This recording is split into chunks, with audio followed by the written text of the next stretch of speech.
everyone. Welcome to What is the Word? And today we'll be talking about a movie you might have seen or heard of called Things Heard and Seen, which is actually a quote from our favorite mystic from the 18th century, Emanuel Swedenborg. So we're going to dive in, explore some of the topics there as Swedenborgians, and see if it really rings true for our experience and just kind of dissect what they've brought up and said in the movie.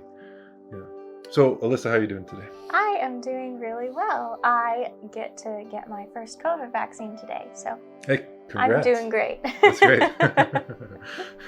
Today we're talking about a movie we watched together. Yes, Yeah. Which was kind of a surprise when we saw it on Netflix. Mhm. It's definitely labeled a horror thriller movie, but it had some really cool Swedenborg and mystical elements. Yeah. So I'm excited to talk about it today. Did you like it? What did you think I overall? really enjoyed it. I'm not a super big fan of horror films, but this didn't have any spooky jump out at you things. Mhm. So that was good because I don't like those. Yeah, it was a different style. Yeah. And I kind of, not blame, but I credit that to the Swedenborgian influence. Yeah. Yeah. As far as I Makes know, there sense. was no Swedenborgian working on the film. Yeah.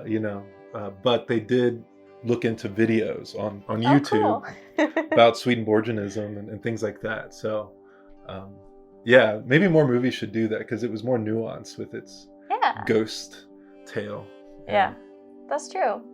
So the general premise of the movie, Mhm. other than it being a horror film, is this couple moves to a really tiny town with their daughter into this really old house. The house has been there since basically the town was formed, and it has a long history. And we quickly learn about the history because of spooky things that were happening. Yeah. And the dad, the father, husband guy, who's our main lead male character, he is working at a teeny tiny university. And that's where he's encountering a professor who also has a lot of Swedenborg background. And that's where a lot of the Swedenborg influence starts to shine through, which is kind of cool.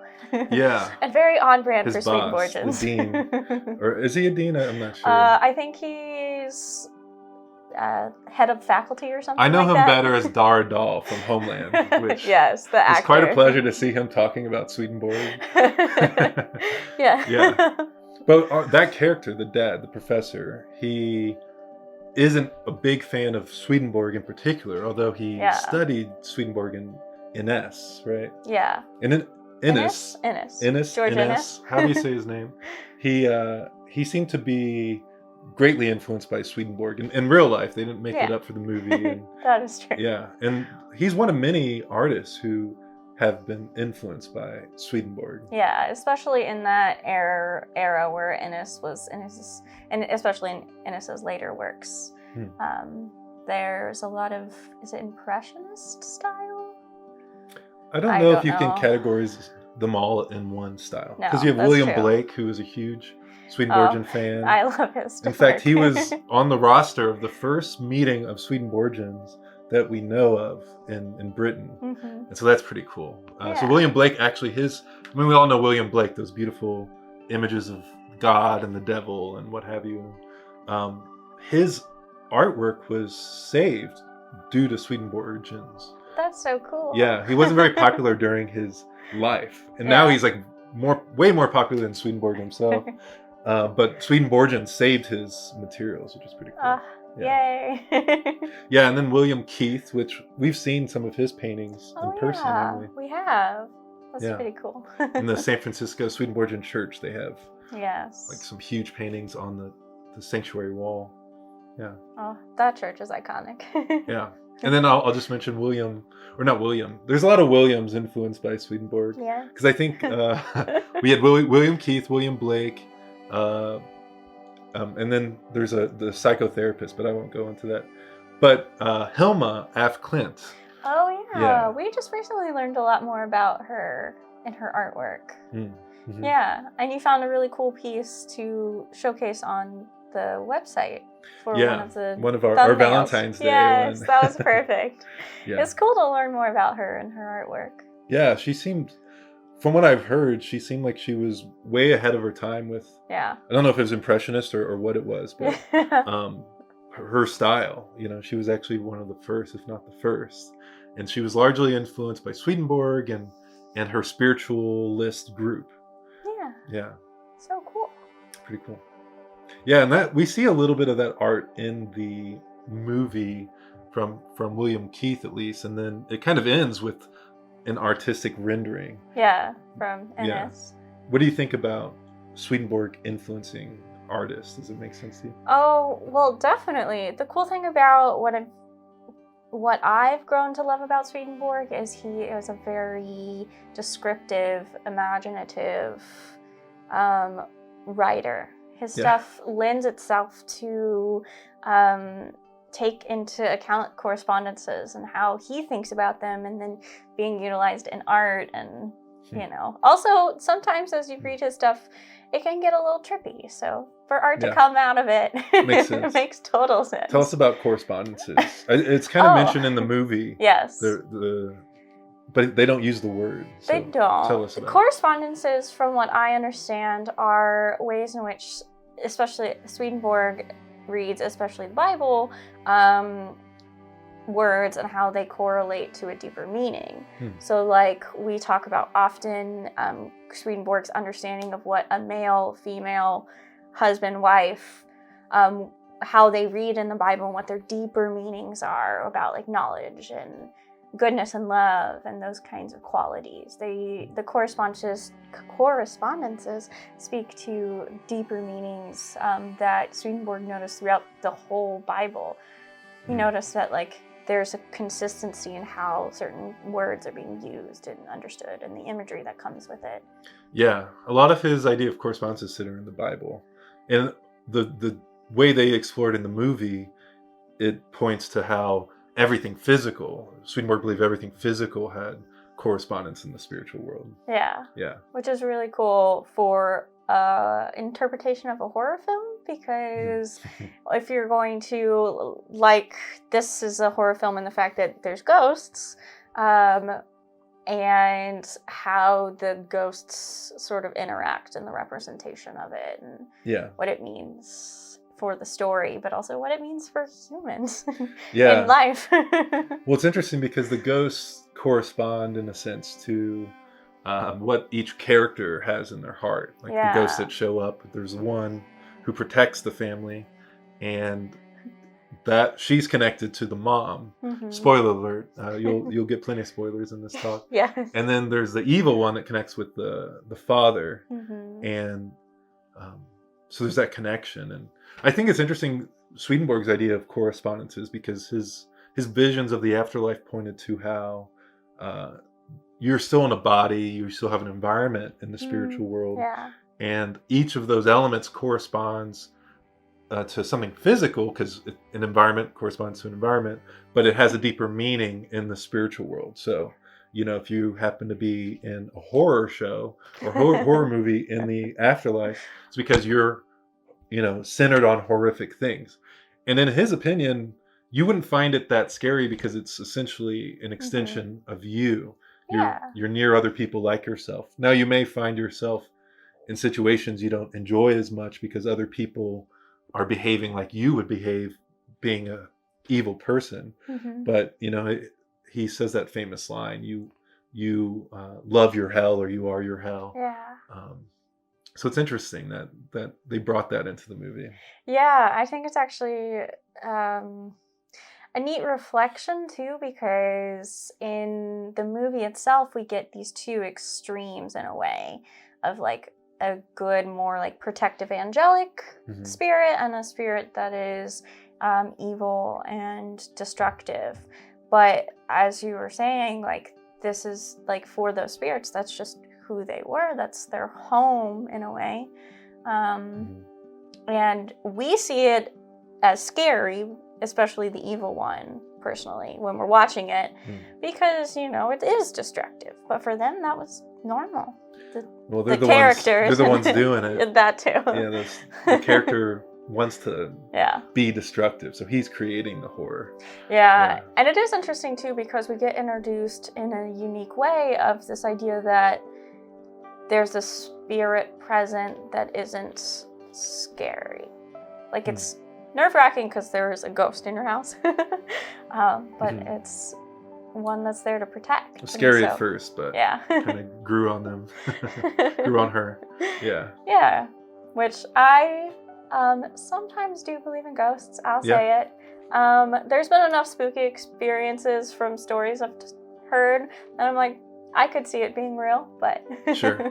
Yeah, well, that brings up a question I had, because a lot of this focuses on ghosts, and the Swedenborgians in the movie, at least, have seances every once in a while, he says. I don't know any Swedenborgian who's had a seance, or who's told me about it anyway. Yeah, that's actually a good point. I know that seances used to be popular in a different sort of like spiritualist trend, and because of the thinking of Swedenborgians, they like Swedenborgians and spiritualists can sometimes be similar, be connected. Could be the same person. Could be the same person. Yeah. They can be a Swedenborgian and a spiritualist. Yeah, you can be spiritualist, Swedenborgian. So spiritualists I know had done in the past a lot of seances, but I don't think that practice is very common anymore, and you probably wouldn't find many Swedenborgs or any. There might be one or two out there that still believe in seances and utilize it in their practices. Well, and seances aside, you believe in... I believe in ghosts. You believe in ghosts to some degree, right? Yeah, to some degree. Well, I think there's a lot of experiences that are hard to explain, and a lot of folks seem to have ghost-like experiences. It seems rare, and Swedenborg, of course, recommended we don't go looking for that, or at least looking to talk to spirits. Despite him, talking to spirits and but he often ended up talking to him, from our understanding, because it was like God offered this experience to him. Yeah, he didn't necessarily go looking into it. It's more like he stumbled into it. Yeah, God chose him for a reason, he said. Yeah, to document the spiritual world and how everything connects. Yeah, so it's a little different. So if God shows up to you and tells you you're gonna talk to spirits, then I guess it's okay. Yeah. Well, and I wouldn't blame anyone for talking to spirits if they get the opportunity. Hey, I would go for it. Yeah. If I had the chance.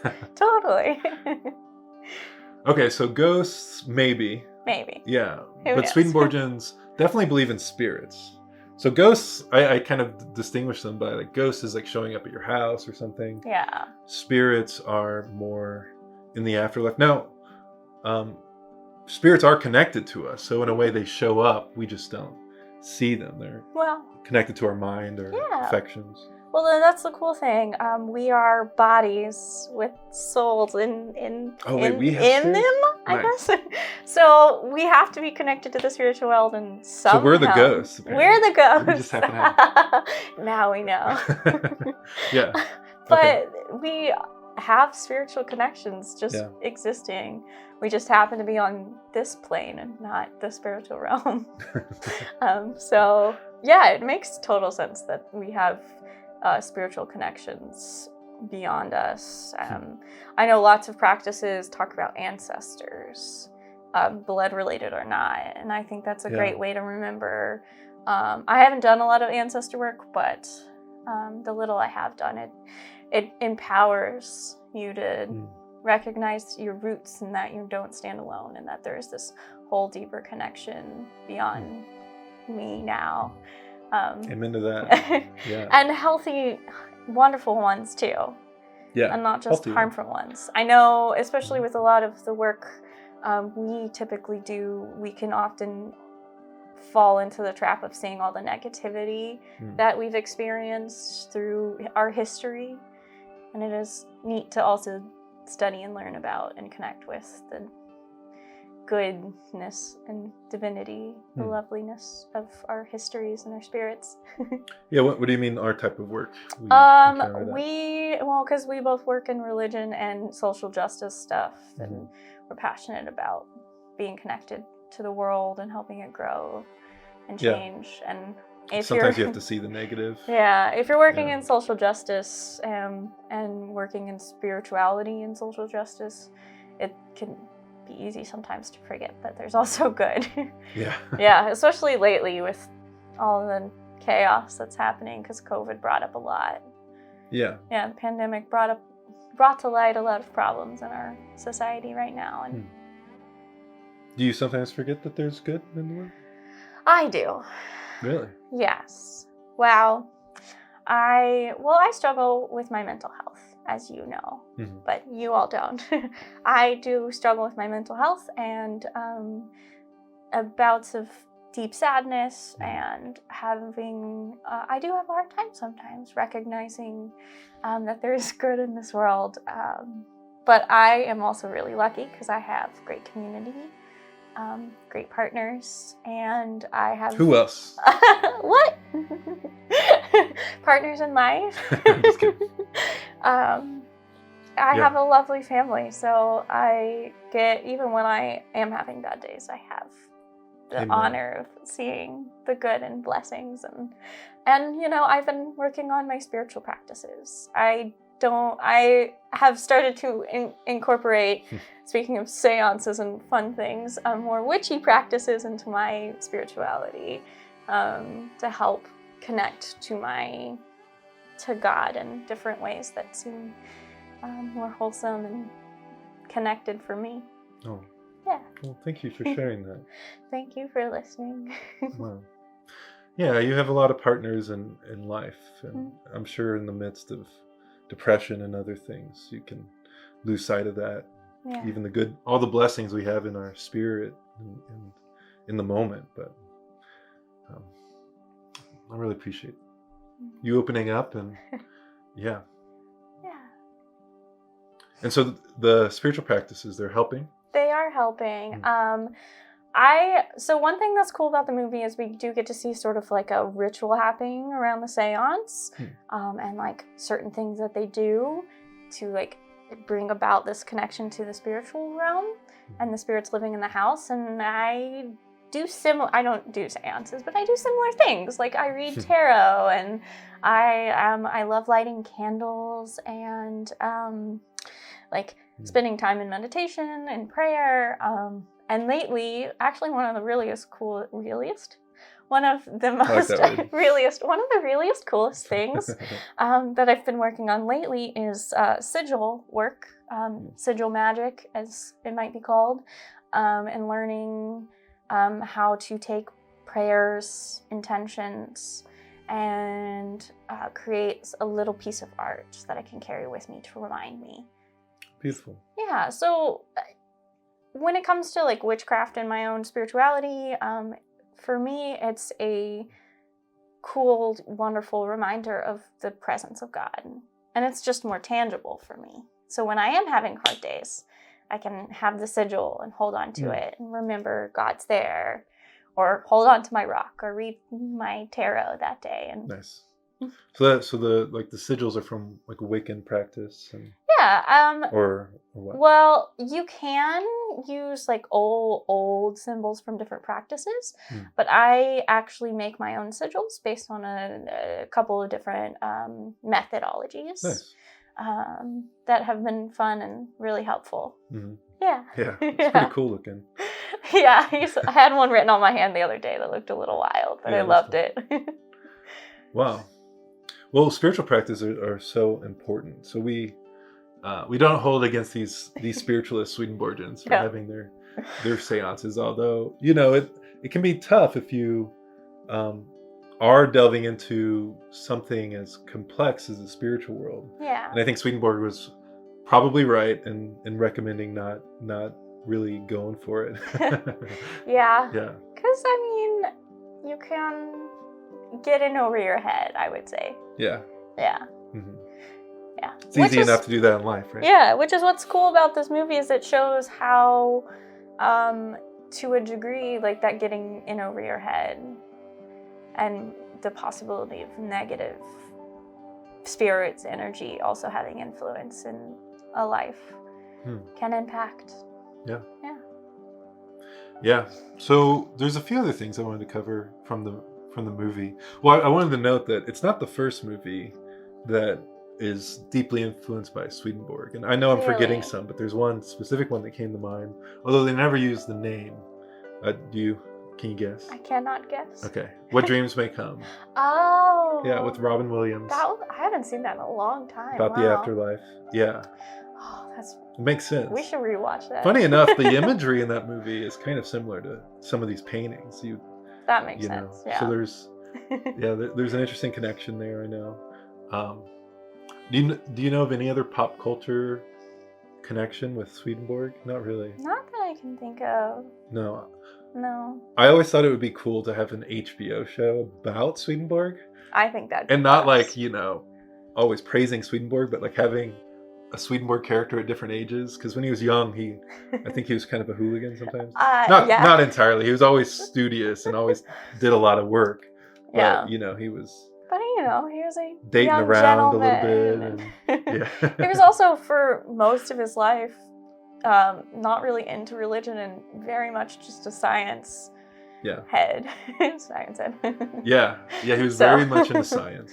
And he didn't have actually very many serious relationships. He almost got married once. That's cool. Yeah. But yeah, he's a science head. And, yeah, he loved science and made leaps and bounds in science, so. Yeah. But yeah, and then I think that'd be a cool movie too, because then you get to him in his older ages having the spiritual awakening, and it rocks his world, and that's the arc of this, the peak of the story. Yeah, and I always imagine you'll have a parallel story when he's young, and then kind of the opposite when he's older and more mature. I love this idea. Yeah. If you hear us, HBO, please. Well, Let's and he worked with the king of Sweden when he was younger, through his connection with a very famous scientist of his time, Polhem. Now, Swedenborg became super famous when he was older, until it got out that he was into all the spiritual stuff. Then they stopped caring as much. But he was kind of like a Merlin character in my mind. I think it was Charles the 12th or something like that, because they would create all these war machine type things, and they surprise their enemy combatants by creating a system to take their naval ships across a mountain range. That's so cool. It's crazy. Yeah. That's really neat. Yeah, it's pretty cool stuff. But anyway, so that's all I can remember too. What Dreams May Come. That's really cool though. Yeah. And then I was also curious what you thought about the idea that good always wins. Eventually, they say, in the afterlife.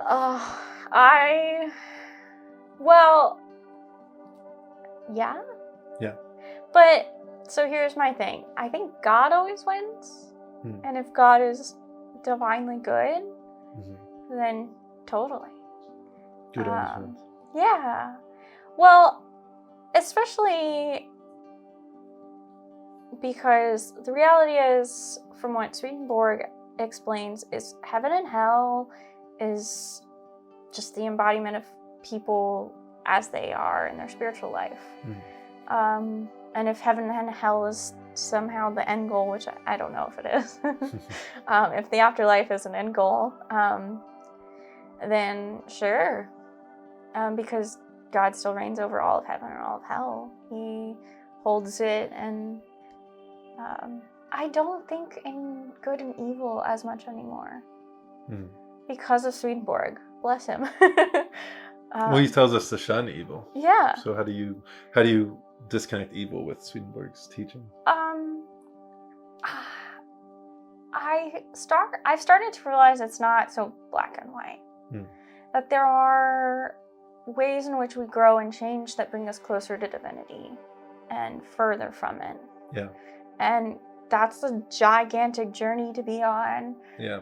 And for some of us, it goes beyond this life that we're currently living. As Swedenborg has said, there's a possibility of growing and changing in the afterworld too. And sometimes I think about reincarnation as part of that. I don't know if it's real. Could be. I think there's an element of that we can continue to grow and change as life progresses. You're kind of expressing something that people may be curious about, that Swedenborgians have differing views about a lot of these things. Yeah. We don't always agree with Swedenborg either, because although he kind of alludes to reincarnation in some of his early writings, he doesn't seem to be a fan of it. He never talks about it later. And he talks about being in heaven and hell. And you can grow in heaven. You can become less actively hellish in hell. Mm-hmm. But he doesn't really talk about much of like coming back into earth, or he does talk about leaving like the lighter parts of hell because you were kind of trapped there by listening to the wrong people or something. But funny enough, I think most Swedenborgians ignore that part.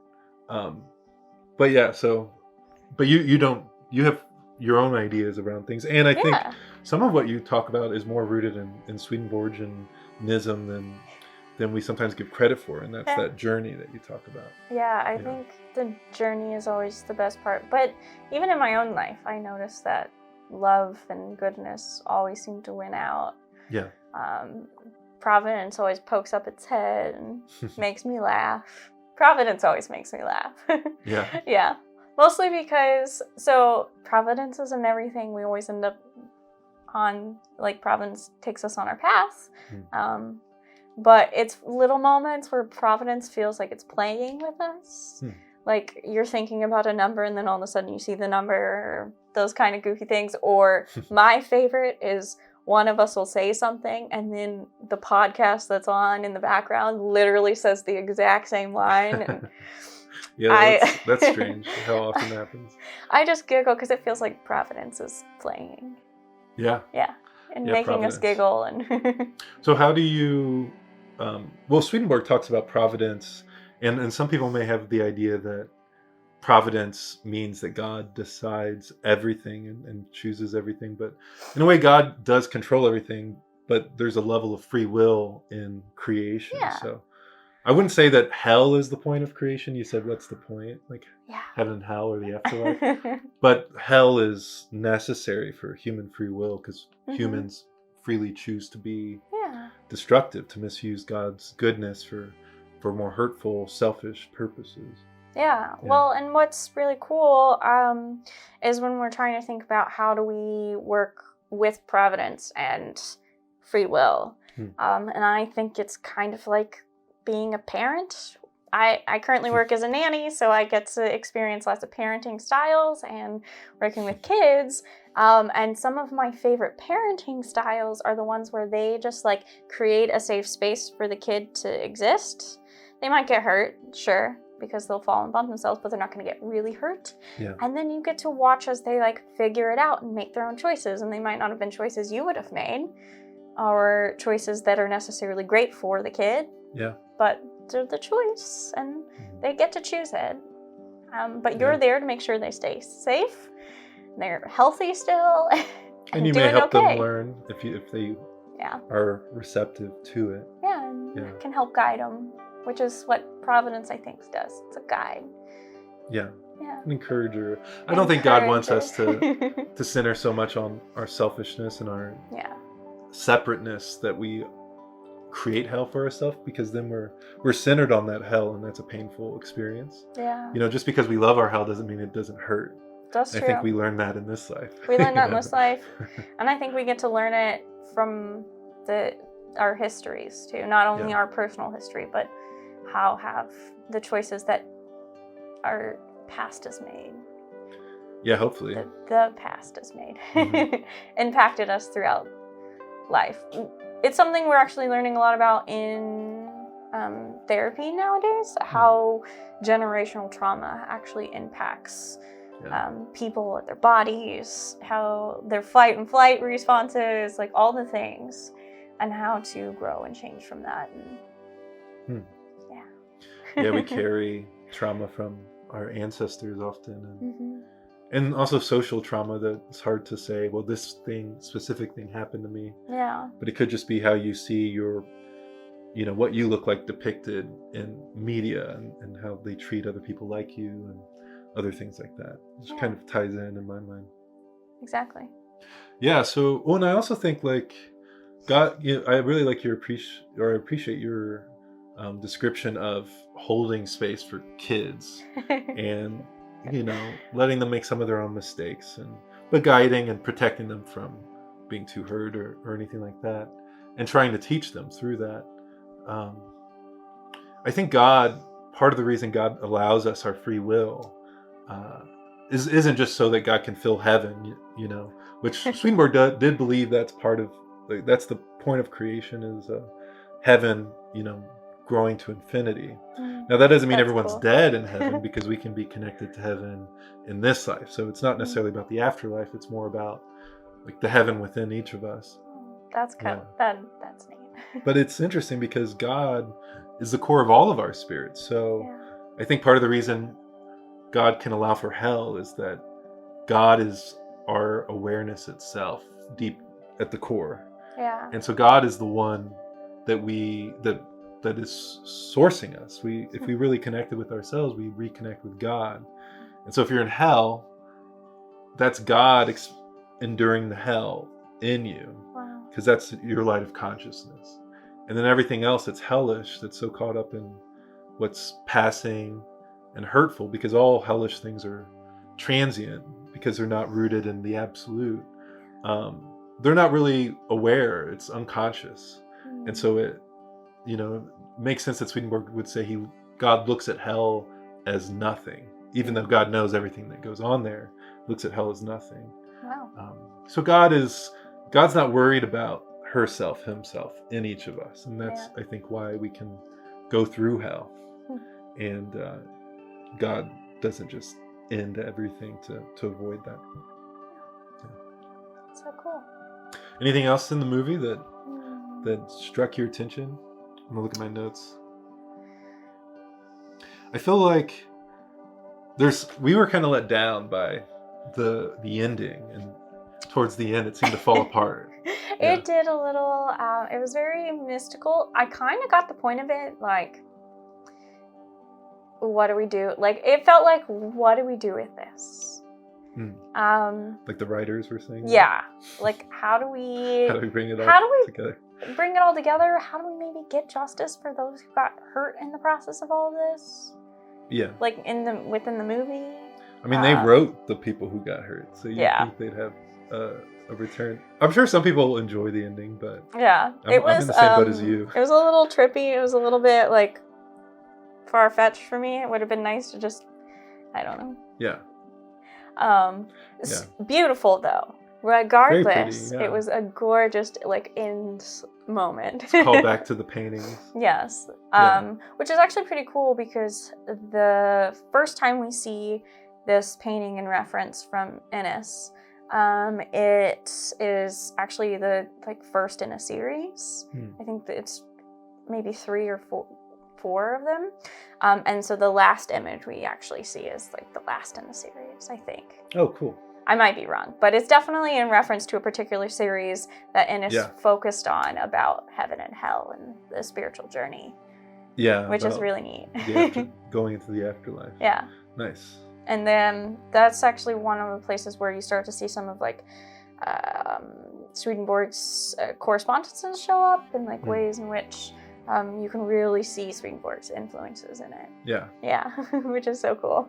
But besides the ending, we were pretty jazzed about the way the story beats happen, right? Yeah, it was cool. There's a couple of really wink nod moments. Yeah. As someone who is Swedenborgian and who also grew up in evangelical Christian households, there's some really funny moments where you're just oh yeah. Well, that's good to know. We didn't grow up as Swedenborgians, neither one of us. No, we did not. Yeah, but it's interesting the nods to the traditions. There are multiple denominations, and of course, every church is a little different.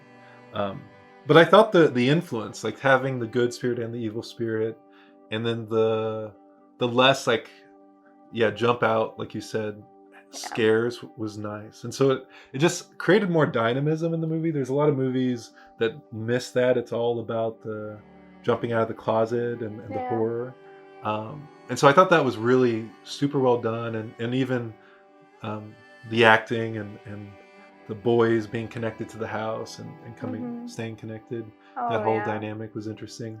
But the ending, it's, they made such a big show of that good always wins, but they didn't have the patience to say, well, will it win? Yeah. And just leaving us. They had to kill him on a boat. To Spoiler. something really crazy.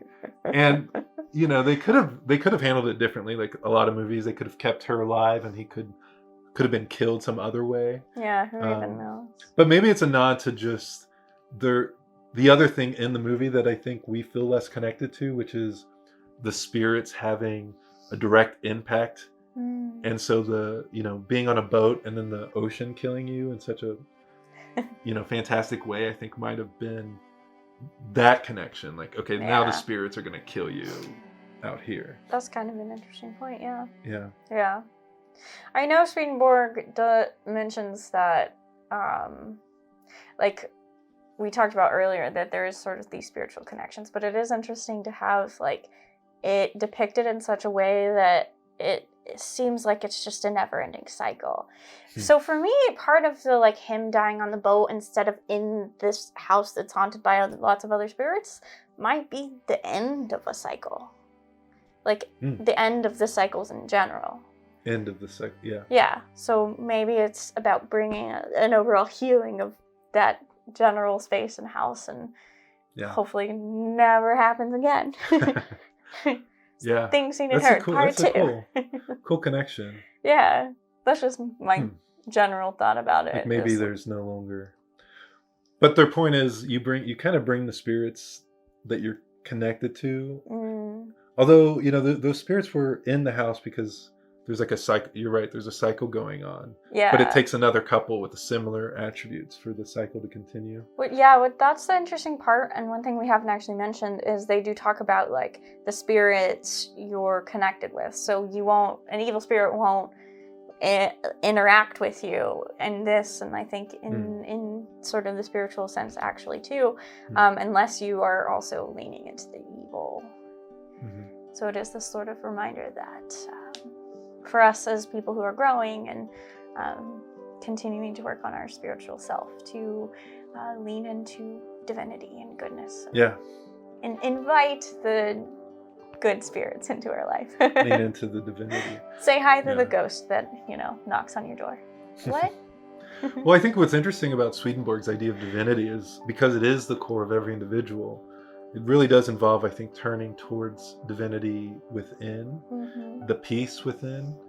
Often we get so caught up in the external world, we get all the distractions, all our desires and yearnings and hates and all those other things too. It's almost, they call Swedenborg a Buddhist for a reason, or the Buddha of the North for a reason. And I think that's because he's inviting a return to the center. And in Buddhist practices, that often takes the form of like taking a step back from your mind. Your mind's going to keep having these thoughts, so to change each one involves therapy and all that. You want to do that. But the greater solve, according to many Buddhist practices, is actually taking time to try, but not try, to meditate on nothing. They make a big point that you're not trying, because when you try to not work, you're still working. You're definitely so in a way, working. you have to let go of working, let go of thought, keep your attention centered within. Which is not an easy process. Yeah. And getting to that point could take an eternity. I don't know. I'm not good at it all the time. Yeah. And it's always a journey. We're always learning. We're learning new tools. I have learned that I have found new tools and stuff to help with that practice. But yeah, I'm just talking about the practice. I know the practice. Not becoming God. What? I'm not God. Well, you bring up a good point though. Like in heaven, they're receiving more of divinity as they grow. But because divinity is infinite and we're finite, my phone is. I didn't say okay, Google. We're always growing towards God, so there's always more room to grow because we're finite.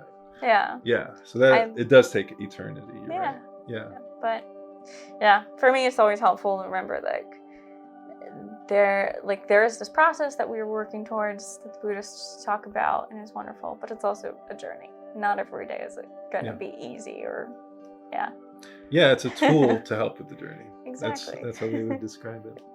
Well, thank you for exploring this with me. Yeah, I really did enjoy this movie, and it brings up a lot of things to think about and talk about when we're looking at Swedenborgianism and our spirituality in general. Yeah.